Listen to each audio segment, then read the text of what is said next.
Israel में मंगलवार का सूरज निकलने के साथ आग उगलती मिसाइल आदम की।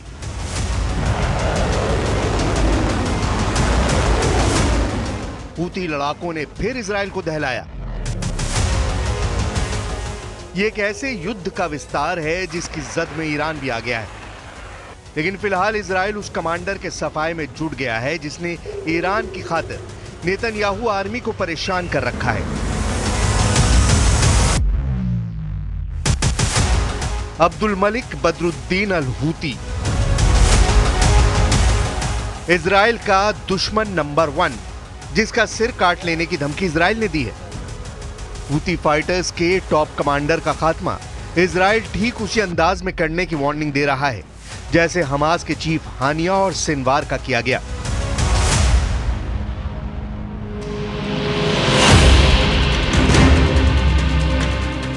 हूती की लाइफलाइन कट करने का पूरा प्लान इजराइल ने बना लिया है। इस मिशन की मजबूरी यह है कि हूती लड़ाकों का हमला रुक नहीं रहा। मिसाइल वही फिलिस्तीन 2 है। कभी दक्षिणी इजराइल तो कभी सेंट्रल इजराइल में मिसाइल अटैक के अलर्ट का सायरन बज रहा है। हूती फाइटर्स यमन में बैठकर तेल अवीव तक बारूद की बौछारें कर रहे हैं। इजराइल हूती के एक रॉकेट को मारता है तो बदले में 10 रॉकेट आसमान में दिखने लगते हैं। यह युद्ध अब हमास और हिजबुल्लाह से भी ज्यादा विस्फोटक हो चुका है। मंगलवार की सुबह हूती फाइटर्स ने इजराइल पर जो मिसाइल दागी उसे इजराइल में घुसने से पहले ही मार गिराने का दावा नेतन्याहू आर्मी ने किया है। तस्वीरें इजराइल के हमले के बाद धुआं धुआं हुई हूती की उसी मिसाइल की है। हूती के मिसाइल अटैक में किसी तरह के जानमाल के नुकसान की खबर नहीं है। हालांकि इजराइल की आपातकालीन मेडिकल सेवा मेगन डेविड एडम ने बताया कि पैरामेडिक्स ने 20 से ज्यादा लोगों को मेडिकल सहायता दी है। मिसाइल हमले के अलर्ट पर जो सायरन बजा उससे ज्यादातर लोग शेल्टर में छिप गए, जिससे मिसाइल तबाही को टाला जा सका। हूती के मिसाइल हमले से भड़के इजराइल के रक्षा मंत्री ने हूती को पूरी तरह बर्बाद कर डालने तक हवाई हमले जारी रखने का ऐलान कर दिया है।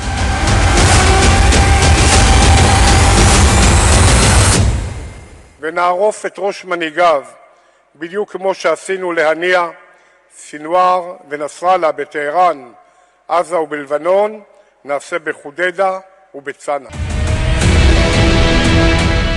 हूती फाइटर्स से नेतन्याहू पहले ही आर पार के युद्ध का ऐलान कर चुके हैं। मोसाद चीफ ने भी हूती फाइटर्स के सफाए को टॉप पर रखा है। मतलब हमास और हिजबुल्लाह के बाद हूती की तबाही की तैयारी पूरी हो चुकी है। तो क्या इजराइल के लिए अब्दुल मलिक हूती को निशाना बनाना आसान है? क्या हानिया और नसरल्ला की तरह घर में घुसकर इजराइल हूती चीफ को हलाक करेगा? इजराइल को ललकार कर हमला करने वाले हूती लड़ाके जब अमेरिका से नहीं डरते तो क्या नेतन्याहू इन्हें काबू में कर पाएंगे? हमास और हिजबुल्लाह से कितना पावरफुल है हूती? हूती फाइटर्स को ईरान का रॉकेटबाज कहा जाता है। यह शिया मुसलमानों का लड़ाका ग्रुप है। मिडिल ईस्ट आई की रिपोर्ट के मुताबिक हूती फाइटर ग्रुप यमन के हूती आंदोलन के दौर में 1990 में बना।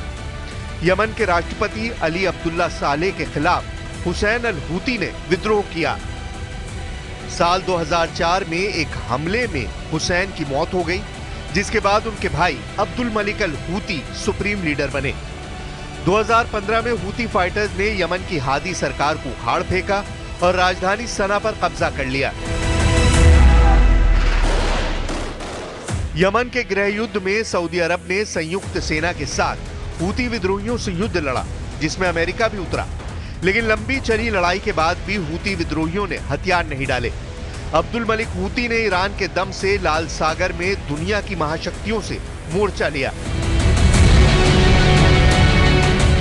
यमन में 1000 साल तक राज करने वाले हूती लड़ाके हमास इजराइल युद्ध में फाइटर ग्रुप का साथ देते रहे हैं।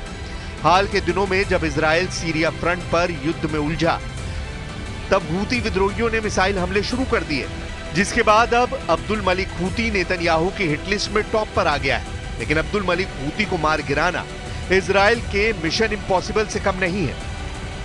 अब्दुल मलिक हूती कभी सामने नहीं आता है। अब्दुल मलिक हूती कब किस लोकेशन पर है, इसकी डिटेल भी सीक्रेट रखी जाती है। अब्दुल मलिक हूती हर वक्त आत्मघाती सिक्योरिटी फोर्स से घिरा रहता है। Abdul Malik Houthi fighter groups को मैसेज भी रिकॉर्डेड वीडियो से भेजता है। हूती फाइटर्स को चीफ के सभी ऑर्डर याहिया सारी के जरिए मिलते हैं। बात बात पर लाल टोपी पहनकर अमेरिका इजराइल को धमकाने वाला ये याहिया सारी है।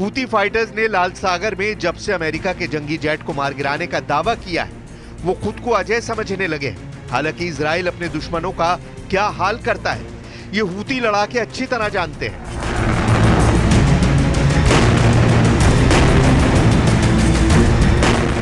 इजराइल से दुश्मनी करने वाले हमास चीफ इस्माइल हानिया को खौफनाक मौत मिली। इजराइल से दुश्मनी निभाते निभाते हिजबुल्लाह सरगना नसरल्लाह के चीथड़े उड़ गए। इजराइल से दुश्मनी निभाने वाले याहिया सिनवार को नेतन्याहू ने उसकी सुरंग में घुसकर ढेर कर दिया। इजराइल ने अब एक और दुश्मन अब्दुल मलिक हूती का डेथ वारंट रिलीज कर दिया है। इजराइल से दुश्मनी सिर्फ तबाही लाती है। इजराइल दुश्मन को दुनिया के किसी भी कोने में तलाश कर मारता है। इतिहास गवाह है, इजराइल ने जब भी दुश्मन का सफाया किया है तो मुल्कों की चूलें हिल गई हैं। इसलिए कहा जा रहा है कि अब्दुल मलिक हूती का मौत से सामना किसी भी दिन हो सकता है।